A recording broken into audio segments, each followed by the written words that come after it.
जय हिंद दोस्तों, स्वागत है आप सभी का आपके अपने यूट्यूब चैनल AKSD क्लासेज में। हम लोग जो है उत्तर भारत एवं दक्कन के जो है प्रांतीय राजवंश समेत महत्वपूर्ण जीके प्रश्न पढ़ने वाले इस वीडियो में, जो कि सभी प्रकार के जो है परीक्षाओं के लिए महत्वपूर्ण होने वाली हैं।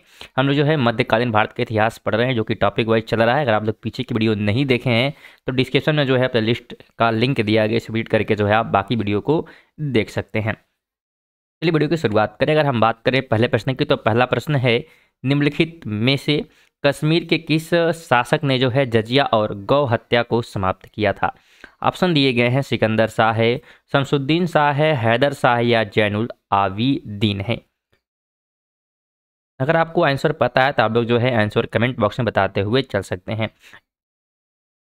राइट की बात करते हैं तो ऑप्शन डी बिल्कुल राइट हो जाएगा, जैनुल आबिदीन द्वारा जो है समाप्त किया गया था। महत्वपूर्ण यहाँ पे पॉइंट की बात करें तो 420 इसमें ध्यान से सुनिएगा, क्योंकि अगर पिछला वीडियो हम देखें तो उसमें हम पॉइंट लिख के समझा रहे थे, तो बहुत सारे लोगों को जो है पसंद नहीं है, इसलिए यहाँ पे एक्सप्लेन कर रहे हैं, सिर्फ ध्यान सुनिएगा।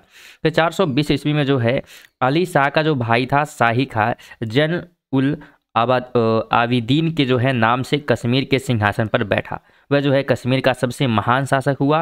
वह जो है धार्मिक दृष्टि से अत्यधिक सहिष्णु था। उसकी जो है धार्मिक उदारता के कारण उसकी जो है तुलना मुगल बादशाह अकबर से की जाती है। उसने हिंदुओं पर लगने वाले जजिया कर हटा दिया। ऐसा करने वाला वह प्रथम शासक था। उसने जो है गौ हत्या को भी निषिद्ध कर दिया। उसके साथ में जो है महाभारत, दशावतार तथा राजतरंगिणी का फारसी में अनुवाद किया था। तो ये बातों को भी ध्यान रखना। अगर आपसे क्वेश्चन ये भी करे कि कश्मीर के शासक जैन उल आबिदीन का वास्तविक नाम क्या है, तो शाही खां, इस बात को भी ध्यान रखिएगा। सेकंड क्वेश्चन की बात करें तो जौनपुर नगर निम्नांकित की स्मृति में स्थापित किया गया। किसकी स्मृति में? ऑप्शन दिए गए हैं, गयासुद्दीन तुगलक है, मोहम्मद बिन तुगलक है, फिरोज शाह या अकबर। ऑप्शन डी बिल्कुल राइट हो जाएगा, यानी कि मोहम्मद बिन तुगलक की जो है स्मृति में स्थापित किया गया। महत्वपूर्ण पॉइंट ध्यान रखिएगा कि जैनपुर की जो स्थापना फिरोज तुगलक ने अपने चचेरे भाई जौना खां, जिसे जो है मोहम्मद बिन तुगलक भी कहा जाता है, उसकी स्मृति में की थी। सुल्तान महमूद शाह द्वितीय के शासनकाल में, यानी कि 1394 ईस्वी में जौनपुर में मलिक सरवर ने स्वतंत्र सरकी राज्य की स्थापना की और मलिक सरवर महमूद शाह द्वितीय का दास था। सुल्तान ने उसे मलिक उस सर्क यानी कि पूर्व का स्वामी तथा ख्वाजा ए जहां की उपाधि प्रदान की। अगर आपसे क्वेश्चन ये भी करे कि जौनपुर नगर की स्थापना किसने की थी, तो फिरोज शाह तुगलक, इस बात को भी ध्यान रखना है। की बात करते हैं, निम्न स्थानों में से किसे जो है भारत का सिराज कहा जाता है? ऑप्शन है आगरा, इलाहाबाद, जौनपुर या लखनऊ। राइट ऑप्शन यहाँ पे सी हो जाएगा। नहीं, जौनपुर को जो है भारत का सिराज कहा जाता है। ये समझते हैं क्यों कहा जा रहा है, तो ध्यान रखिएगा। इब्राहिम शाह सरकी जो है जौनपुर के सरकी वंश का सबसे महान शासक था। वह जो है विद्या और कला का प्रेमी था। उसके शासनकाल में जो है एक नवीन प्रकार की शैली, जिसे सरकी शैली कहते हैं, का उदय हुआ था। इस शैली में साधारण प्रकार की मीनारें हटा दी गईं और उनमें हिंदू प्रभाव के चिन्ह झलकने लगे। अपने स्वयं जो है सिराज ए हिंद की उपाधि धारण की। उसने स्वयं धारण के, इस बात को ध्यान रखना है। और उसके समय में जो है जौनपुर की सांस्कृतिक ख्याति चारों तरफ फैल गई और जौनपुर भारत पूर्व सिराज का नाम, जिसे हम कह सकते हैं पूर्व का सिराज नाम से जो है विख्यात हो गया। तो स्टूडेंट, अगर वीडियो अच्छी लग रही है तो वीडियो को लाइक ज़रूर करिएगा, ताकि अपने दोस्तों के साथ भी शेयर करते हुए चलिएगा वीडियो को। और की बात करते हैं, जौनपुर राज्य का अंतिम शासक कौन था? ऑप्शन है मोहम्मद शाह, हुसैन शाह, मुबारक शाह या इब्राहिम शाह। ऑप्शन बी हो जाएगा, यानी कि हुसैन शाह जो है जौनपुर राज्य का अंतिम शासक था। ध्यान रखिएगा, सरकी जो है शासकों ने लगभग 85 वर्ष तक स्वतंत्रता पूर्वक शासन किया, किंतु 1479 ईस्वी में बहलोल लोदी ने इसके अंतिम शासक हुसैन शाह सरकी को पराजित कर जौनपुर को पुनः दिल्ली सल्तनत का अंग बना लिया। 5 की बात करें, निम्नलिखित में से कौन सुमेलित नहीं है? एक तरफ शासक हैं, दूसरी तरफ राज्य दिए गए हैं। तो सुमेलित नहीं है, ऑप्शन डी हो जाएगा, मलिक सरवर ख्वाजा जहां और मालवा। ये जो है बिल्कुल गलत तरीके से क्या है, मिलाया गया है। क्योंकि अगर हम ध्यान से देखें तो अगर हम बात करें यहाँ पे, तो जौनपुर जो है सल्तनत उत्तर भारत में, इस बात को ध्यान रखिएगा, ध्यान सुनिएगा तो ये आपको समझ में आएगा। तो जौनपुर जो है सल्तनत उत्तर भारत में 1394 से 1479 ईस्वी के मध्य एक स्वतंत्र जो है इस्लामिक राज्य था और इस सल्तनत पर सरकी राजवंश का शासक था। इसकी स्थापना जो है 1394 ईस्वी में की गई और ख्वाजा ये जहां मलिक सरवार द्वारा एक प्रकार से स्थापित की गई। अन्य प्रसंग अगर हम देखें तो क्या हो जाएगा, बिल्कुल यहाँ पे गलत हो जाएगा। तो ऑप्शन डी को बिल्कुल आपको ध्यान रखना है कि क्या है, गलत तरीके से मिलाया गया है। नेक्स्ट की बात करें तो बहमनी राज्य की स्थापना किस वर्ष हुई थी? ऑप्शन दिया गया 1336 है, 1338 है, 1347 या 1361। राइट ऑप्शन यहाँ पे सी हो जाएगा। 1347 में जो है बहमी साम्राज्य की जो है स्थापना की गई थी। समझते हैं इसके बारे में। तो दक्कन के जो है अमीरान ए सादाह के विद्रोह के परिणाम स्वरूप जो है मोहम्मद बिन तुगलक के शासनकाल के अंतिम दिनों में बहमनी साम्राज्य की स्थापना हुई।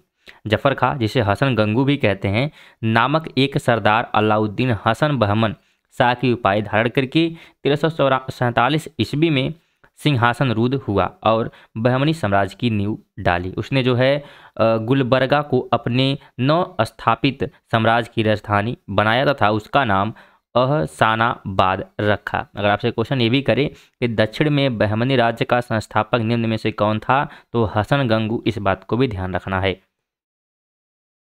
7 की बात करना है। यहाँ पे मैच द कॉलम दिया गया है, मैच करने का प्रयास करते हैं। यहाँ पे देखें अगर हम, तो यहाँ पे जो है उनके द्वारा अगर हम देखें तो बसाए गए जो है साम्राज्य दिए गए हैं। ठीक है, तो अगर हम देखें बात किसकी हो रही है, तो अगर हम देखें यहाँ पे आदिल शाह। ठीक है, तो आदिल शाह ने जो है बीजापुर को ध्यान रखना है। अगर हम बात करें यहाँ पे कुतुब शाही की, तो इसको ध्यान रखना है गोलकुंडा। और निज़ाम शाही की बात करते हैं तो अहमदनगर। और अगर हम सरकी शाही की बात करते हैं तो ये हो जाएगा जौनपुर। इस वजह से अगर हम देखें तो ऑप्शन जो है हमारा बिल्कुल यहाँ पे क्या होने वाला है, तो डी बिल्कुल राइट हो जाने वाला है। समझते हैं फिर से इसके बारे में। तो ध्यान रखिएगा, बीजापुर में जो है आदिल शाही राजवंश की स्थापना यूसुफ आदिल शाह ने की और कुतुब शाही वंश की स्थापना जो है गोलकुंडा में कुली कुतुबुद्दीन ने की। और निज़ाम शाही वंश की स्थापना जो है अहमदनगर में मलिक अहमद ने की थी। और सरकी शाही राजवंश की जौनपुर में शासन किया तथा इस वंश की स्थापना मलिक सरवार ने की। तो कहाँ पर था और साथ में किसने स्थापित किया, इसको भी आपने जान लिया। तो उम्मीद करते हैं वीडियो आपको इन्फॉर्मेटिव लग रही है। बात करें 8 नंबर क्वेश्चन की, तो निम्नलिखित में से कौन जो है किताब ए नौरस नामक पुस्तक का लेखक है? ऑप्शन दिएंगे इब्राहिम जो है आदिल शाह द्वितीय, अली आदिल शाह द्वितीय, कुली कुतुब शाह या अकबर द्वितीय। राइट ऑप्शन बिल्कुल ए हो जाएगा, इब्राहिम आदिल शाह द्वितीय द्वारा जो है लिखा गया है किताब ए नौरस। ठीक है, इसके बारे में अगर हम देखें तो ध्यान रखिएगा, इब्राहिम आदिल शाह द्वितीय जो है बीजापुर का शासक था और इसने जो है किताब ए नौरस नामक पुस्तक दक्कनी भाषा में लिखी थी। आगे बात करें 9 नंबर, यहाँ पे सुमिलित नहीं है, इंडिकेट करना आपको। तो राइट ऑप्शन यहाँ पे डी हो जाएगा, यूसुफ आदिल शाह अहमदनगर। ये क्या है, बिल्कुल क्या है, सही जो है सुमिलित नहीं है। ठीक है, क्योंकि समझिए जो यूसुफ है, यूसुफ आदिल शाह बीजापुर का शासक था। किसका था, तो बीजापुर का शासक था, ना कि अहमदनगर का। इसलिए ऑप्शन डी बिल्कुल गलत तो हो जाएगा। जबकि अगर हम बात करें तो जो बाज बहादुर है, यानी कि ऑप्शन ए की बात कर रहा है, तो जो बाज बहादुर मालवा का है बिल्कुल, और कुतुब शाह गोलकुंडा का, ये भी ठीक है, और सुल्तान मुजफ्फर शाह गुजरात का। ठीक है, तो इस बात को ध्यान रखना है। 10 की बात करते हैं, निम्नलिखित में से कौन एक सुमेलित है? सुमेलित है की बात कर रहा, क्वेश्चन को आप लोग जरूर ध्यान से पढ़ा करिए जब भी क्वेश्चन आपको मिले।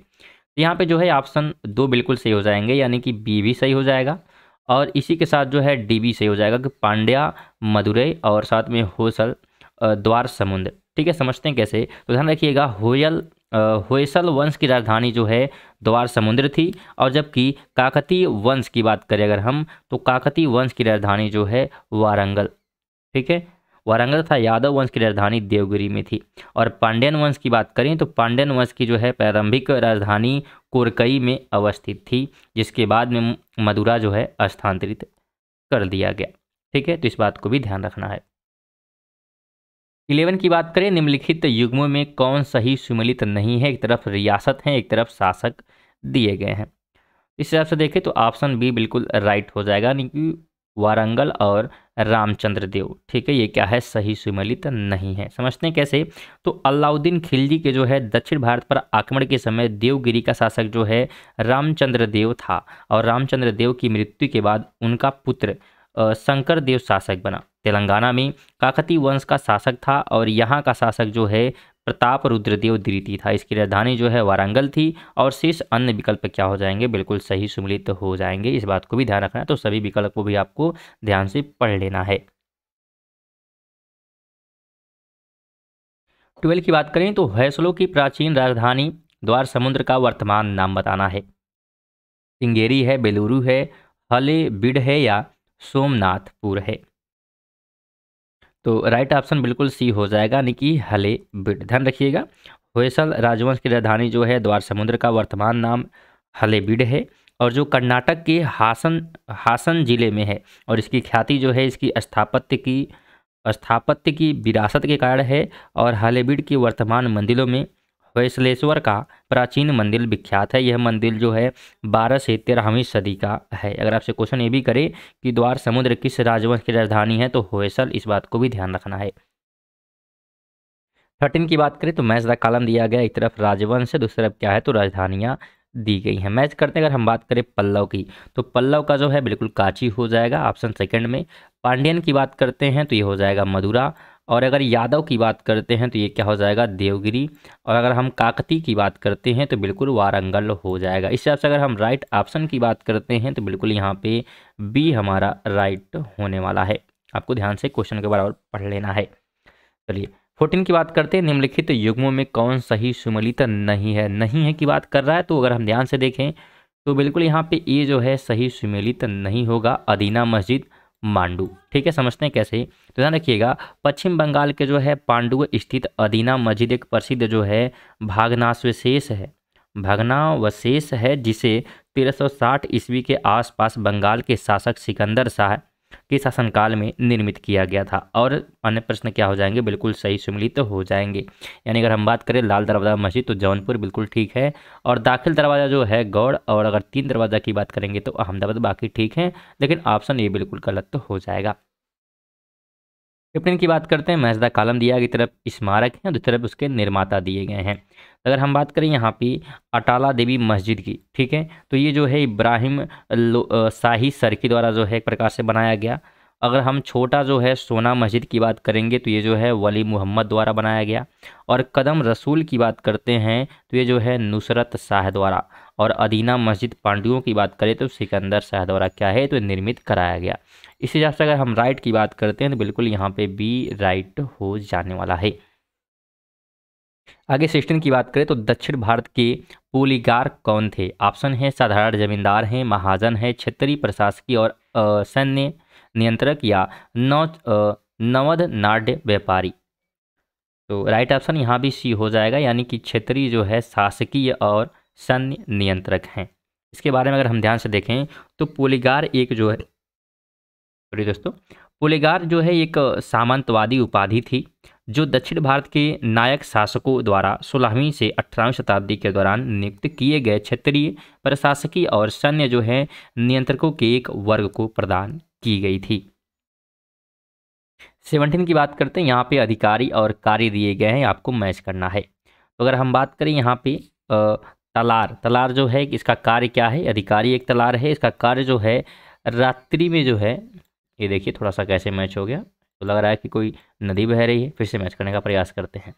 तो यहाँ पे अगर हम देखें तलार, तो ये जो है रात्रि सुरक्षा कर्मियों का अधिकारी था। ठीक है, अगर हम पट्टोकोल की बात करें तो ये जो है एक प्रकार से ग्रामीण कर वसूली करने वाला अधिकारी था। और अगर हम बात करें साधाधिपति की तो इसका काम क्या है तो चोरी डकैती के मुकदमे का अधिकारी था। और अगर हम बलाधिप की बात करते हैं तो ये जो है चुंगी का सुरक्षक था। ठीक है, इस हिसाब से अगर हम राइट ऑप्शन की बात करते हैं तो बिल्कुल यहाँ पे हमारा बी ऑप्शन राइट हो जाएगा। स्टूडेंट ये थे हमारे जो है आज के महत्वपूर्ण जो है क्वेश्चन जो कि उत्तर भारत एवं दक्कन के प्रांतीय राजवंश से क्या है जुड़े हुए थे। तो उम्मीद करेंगे वीडियो आपको अच्छी लगी होगी, तो वीडियो को लाइक ज़रूर करें और साथ में चैनल को सब्सक्राइब करके बेल आइकन को जरूर ऑन कर दीजिएगा। आपसे छोटा सा एक रिक्वेस्ट है, वीडियो को शेयर जरूर करिएगा। चलिए मिलते हैं नेक्स्ट वीडियो में, तब तक के लिए जो है जय हिंद जय भारत।